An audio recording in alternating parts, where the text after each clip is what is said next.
turning the hearts of the fathers to the children and the hearts of the children to the fathers. In other words, bringing the families back together. Now, that's an important part of character.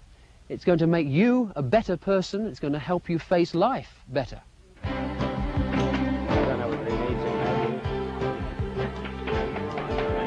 In the leatherwork class, the campers learn a practical skill.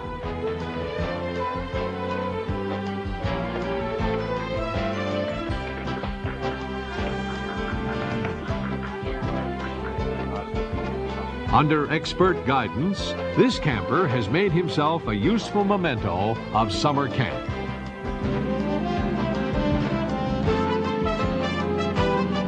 Sooner or later, most campers want a flight on the parasail.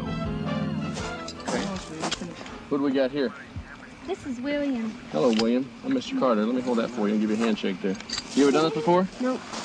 Okay, we're all set up. Now listen, William, we're going to take you out this way, straight out, and we're going to whip you all around the lake right here, rather slowly. We're going to hurt you. When you get right here now, this is the point when we come down, the landing takeoff. Yeah.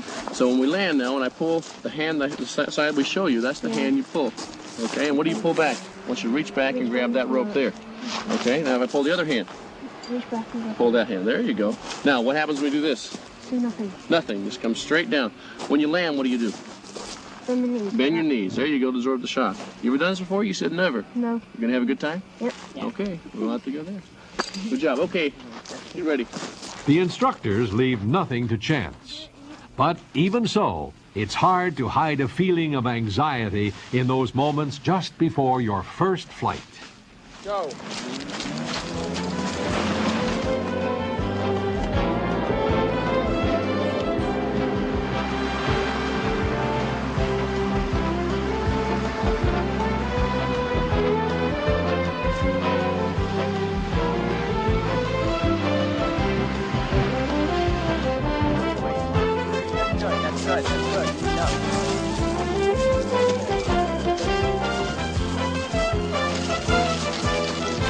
Back to Earth after one of the most exciting few minutes of his young life.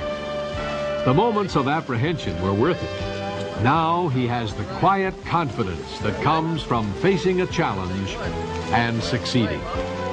Congratulations. Demonstrating his interest in all the youth of the church, Mr. Armstrong traveled to the southern hemisphere to visit the campsites in both New Zealand and Australia. He was met in Wellington, New Zealand's capital city, by a group of college students and young church members who were touring New Zealand by bicycle.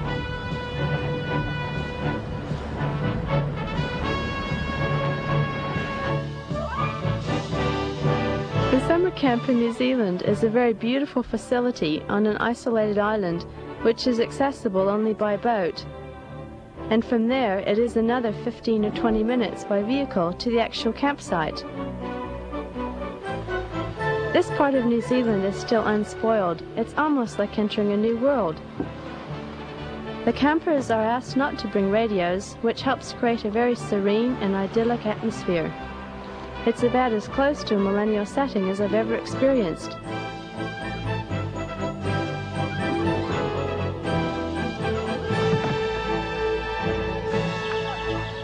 The churches in New Zealand are quite small and far apart, but at the SEP, the YOU members from all over the country can get together and also meet many other young people from all over our South Pacific region.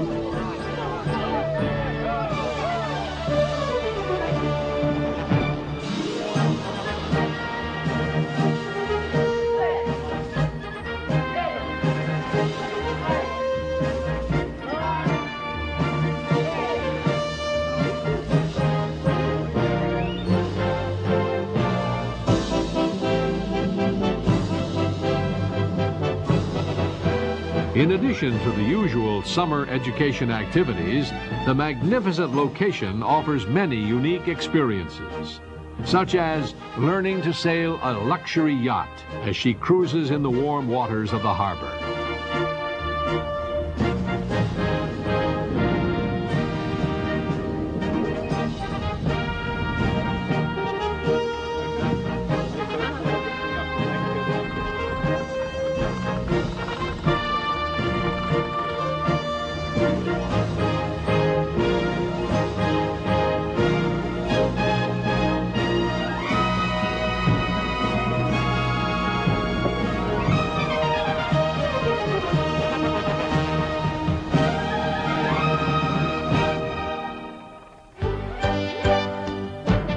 Across the Tasman Sea, the Australian SEP is in full swing.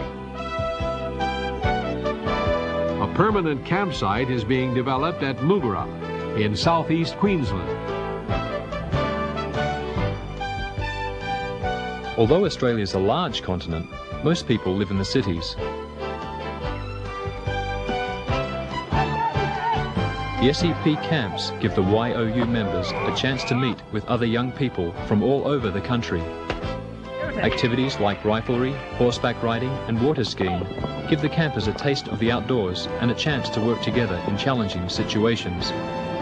They might have to persevere while learning to ski behind the screen of a high-powered boat, or perhaps concentrate on keeping their balance as they do a headstand on the water. Maybe it's enjoying the tranquility and sense of achievement of running before the breeze while windsurfing. Some campers try their hand at golf, or learn a handicraft, while others go to the rugged cliffs near Lake Mugara to learn rock climbing. Rock climbing is an exciting sport once you've learned the proper techniques and pay careful attention to the rules. It teaches courage, coordination and attention to detail. Lessons that once learned pay rich dividends in less precarious aspects of life.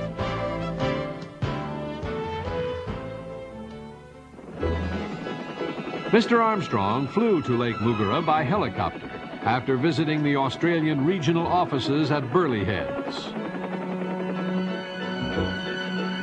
Dear Mr. Armstrong, I've had the opportunity of attending the camps in Orr, Minnesota, Mugara, Australia, and also visiting the camp in Big Sandy, Texas.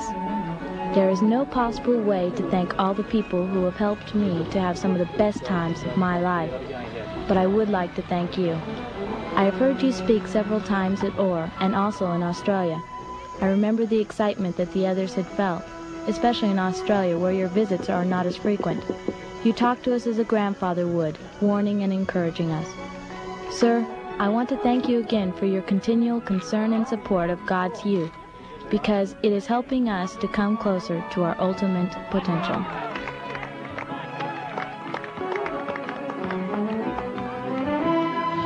What is the 8th commandment? Okay, you shall not steal. Let's turn to Ephesians 4, verse 28. Ephesians chapter 4, verse 28. While we're turning there, let me ask you, when does a thief cease to be a thief? Okay, it's not just a matter of when he stops stealing. That's just a thief between jobs, more or less. A thief ceases to be a thief when he ceases thieving and then repents. It's not just a case of stopping the act, it's turning around and replacing it with something good, driving out the evil with something that is good. So from Ephesians 4:28 we find here that a thief ceases to be a thief when he becomes generous, when he begins to give, to practice the way of give rather than taking from other people. What are the different ways that we can steal?